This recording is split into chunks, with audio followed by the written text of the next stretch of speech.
Sisters and brothers, the season of Lent is a very beautiful season in the liturgical calendar of the Church. For the season of Lent is a season of a call towards renewal, a call towards conversion. In other words, a call towards spiritual depth. Many times in our lives, we see ourselves being so superficial and skin deep in our prayer, in our works of charity, and even in the living out of our Christian religion. Lent, therefore, leads us back to the right direction. Lent, therefore, reminds us of the true essence of who we are and of the call that we ought to live out. Lent, therefore, is a call to conversion, a call to metanoia, a call to a true change in heart, in spirit, in life. And the readings of today's liturgy very beautifully speak about that call to conversion. In the first reading from the book of the prophet Jonah, through the preaching of the prophet, the Ninevites, starting with their king, realized how they have failed in their resolve to live a good life. And therefore the king and the entire city of Nineveh repented, converted, changed their hearts, and returned to the Lord.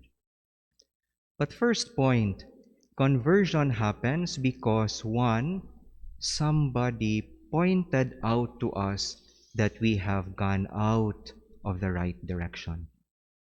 For the Ninevites, their conversion was made instrumental by the preaching of Jonah.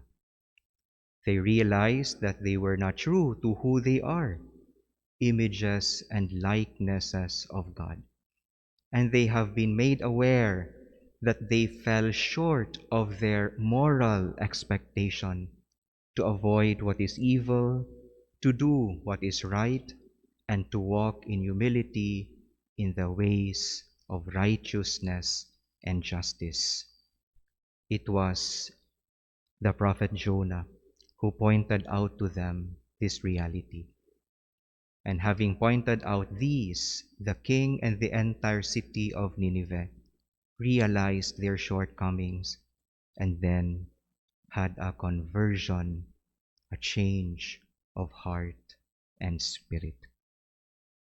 We pray that in this season of Lent, the Lord may send to our ways Jonahs, who will point out to us the ways and the manners where and when we have fallen short of the moral expectations set upon us by our Christian religion. Hence, the significance of fraternal correction and community feedback giving. But secondly, we pray that when these things have been pointed out to us, like the king of Nineveh and the citizens, may we be humble enough to accept our shortcomings and make that an opportunity to truly return to the Lord. But my second point, my dear sisters and brothers, I think more deep, is the reality of conversion pointed out in the readings. It is not so much the Ninevites who were converted, although in a very anthropocentric manner of pointing out, it was God who was converted. Very meaningfully, the first reading ended with this line. When God saw by their actions how they turned from their evil way, He repented of the evil that He had threatened to do to them. He did not carry it out. It was God, in a manner of speaking, who had a metanoia. And therefore, our conversion, our metanoia, in a manner of speaking, is patterned after God's. If God was converted, if God had a change of heart, we too, who are His images and likenesses, must likewise be converted and have a change of heart.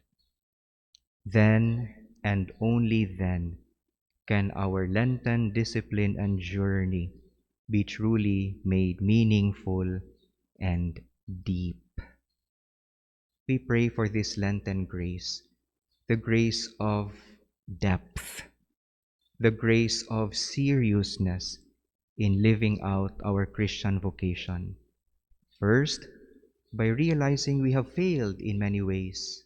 Second, by desiring to really have a conversion, a change of mind, heart, and spirit. And third, may we truly follow, mirror God, a God in whose image and likeness we were created, a God in whom we live and move and have our being.